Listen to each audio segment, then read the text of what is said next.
Welcome to Story Matrix, another day, another story. Hey everyone. What if I told you 9/11 was not a terrorist attack but was actually an inside job? Would you laugh it off and move on with your life? Or do you ever wonder what the reasoning is for anyone to believe in such a story despite massive evidence to the contrary? Well, the Matrix talked to these people, and their reasoning sounds so rational that you'll start to question yourself. But before we talk about the top conspiracy stories floating around 9/11 that sound so logical and thought-provoking, let's talk about what happened on the tragic day of September 11, 2001, that changed the world forever. 19 terrorists from Al-Qaeda hijacked 4 commercial airplanes.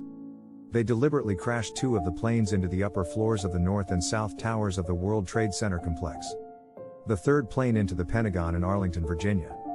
The Twin Towers ultimately collapsed because of the damage sustained from the impacts and the resulting fires. The FAA sent out an emergency broadcast ordering all flights in the U.S. airspace to land immediately. By this time, the terrorists on Flight 93 had taken over the plane and headed directly to the Capitol building or the White House. But due to the immense bravery and sacrifice of 40 passengers on Flight 93, the plane crashed into an empty field in western Pennsylvania, only 20 minutes by air from Washington, D.C., saving countless lives.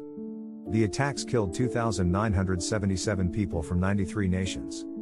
2,753 people were killed in New York, 184 people were killed at the Pentagon, and 40 people were killed on Flight 93. A tragic event and a dark day in U.S. history. A mountain of evidence pointing to Al-Qaeda. But some conspirophiles think this is not so straightforward. Here are some of the alternate stories they subscribe to. Number 5. The US government knew about the attacks and stood the military down. A common belief among conspiracy theorists is that the US government knew a massive attack was imminent on US soil. Despite this early warning, they asked the military to stand down and let the attack proceed as planned. Think this is just a crazy theory? Well, here is the logical reasoning behind this. Bin Laden determined to strike in US. The CIA's famous Presidential Daily Brief, presented to George W. Bush on August 6, 2001. This has always been Exhibit A in the case that his administration shrugged off warnings of an Al-Qaeda attack. But months earlier, starting in the spring of 2001, the CIA repeatedly and urgently began to warn the White House that an attack was coming. By May of 2001, Cofer Black, then chief of the CIA's Counterterrorism Center, said, "It was very evident that we were going to be struck. We were going to be struck hard, and lots of Americans were going to die." According to them, the North American Aerospace Defense Command, NORAD, deliberately ordered their fighter jets to stand down and allow the hijacked planes to reach their targets. America seemingly had the most powerful air force in the world but failed to intercept any of the planes that day, which theorists believe is an indication of a government conspiracy to let the attacks go ahead. But why did the Bush administration ignore so many warnings? Conspiracy theorists believe that the government wanted to use the attacks to justify an invasion of Iraq and Afghanistan. They claim this was because of 2 major reasons. First, the US was not involved in war since 1991, and the rich people were getting anxious because of the stoppage of the military-industrial complex.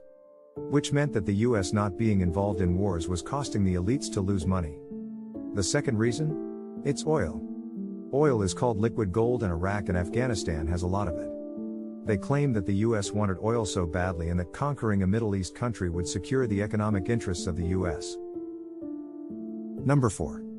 Insider traders knew about the attacks? In the days preceding the attacks, an extraordinary amount of put options, investments that pay off only when a stock drops in price, were placed on the stocks of 2 airlines, American and United. These are the airlines whose planes happened to be hijacked during 9/11. As such, some theorists believe that traders had been given advance warning of the attacks and were cashing in on the tragedy. But is there any truth to this story? Well, after extensive research, this story might have some merit to it. The global market started a downtrend in the spring of 2000. However, in the days leading up to 9/11, there was unusual activity in the stock market. On September 6 to 7, 4,744 puts were bought on United Airlines, 6 times the normal volumes. People who made this would have profited $5 million. On September 10, 4,516 puts were bought on American Airlines, a whopping 285 times the normal volumes. Only 4,000 of these would have amounted to $4 million. This trend was seen across insurance companies as well. And there was a highly unusual number of puts on September 10th. Coincidence or truth? You be the judge. Number 3. United Airlines Flight 93 was shot down. According to official reports, the passenger on board Flight 93 attempted to take back the plane from the hijackers. The subsequent struggle caused the aircraft to crash into an open field in Pennsylvania. A catastrophic assault on the U.S. Capitol was prevented that day because of the bravery of 40 people on that aircraft who sacrificed themselves. But conspiracy theorists claim that Flight 93 was not crashed by the passengers but was shot down by the U.S. Air Force. They state that little plane wreckage was actually discovered in the field. The crash site itself was too small for an airliner that size, arguing instead that the military shot the plane down and so it disintegrated over a larger area. This is one of the most absurd stories and claims and a shame to the memory of those who sacrificed themselves that day. This theory is also debunked by the newly declassified cockpit recordings of Flight 93. The tapes reveal how people, led by Tom Burnett, fought 4 terrorists, eventually crashing the plane in Shanksville, Pennsylvania. Number 2. A missile hit the Pentagon, not American Airlines Flight 77. Another popular theory among conspiracy theorists is that a missile struck the Pentagon on September 11th. They base their claims on the early video footage and photos taken from the scene. There did not seem to be much evidence of plane wreckage. Theorists maintain this was evidence that the Pentagon was not struck by Flight 77 but by a missile or unmanned drone instead. They also argue that the structural damage to the building was too minor to have been caused by a commercial airliner. And question why the plane, piloted by an amateur, was even allowed to crash into the headquarters of the United States Department of Defense. The why? Well, here is where it gets crazy.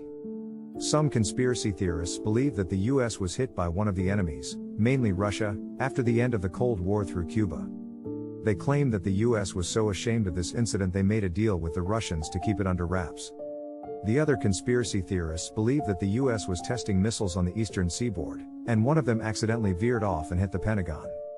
Before we move on to the final conspiracy story of 9/11, please subscribe to the channel and comment down below on what you think is the craziest conspiracy theory. Number 1. The Twin Towers were brought down by explosives, not planes. The most popular conspiracy theory among truthers is that the towers were demolished by explosives rather than planes.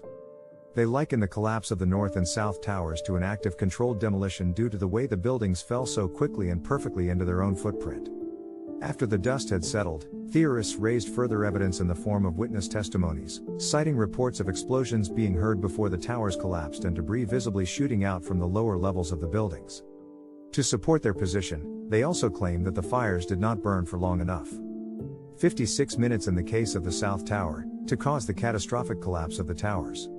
2,753 people were killed, and making such claims without any scientific backing is the worst thing anyone can do to tarnish the memory of those that perished. So, is there any truth to any of these claims? Does the physics or logic support their claims? Turns out, these conspirophiles are wrong again. After 9/11, several law enforcement agencies and thousands of independent research teams conducted investigations and case studies. All of them point to the plane's impact, and the subsequent explosion of the jet fuel as the source of the tower's destruction. The heat generated by the explosion was so much it melted iron bars and caused cascading catastrophic structural failure. But despite this, some people still believe this to be true.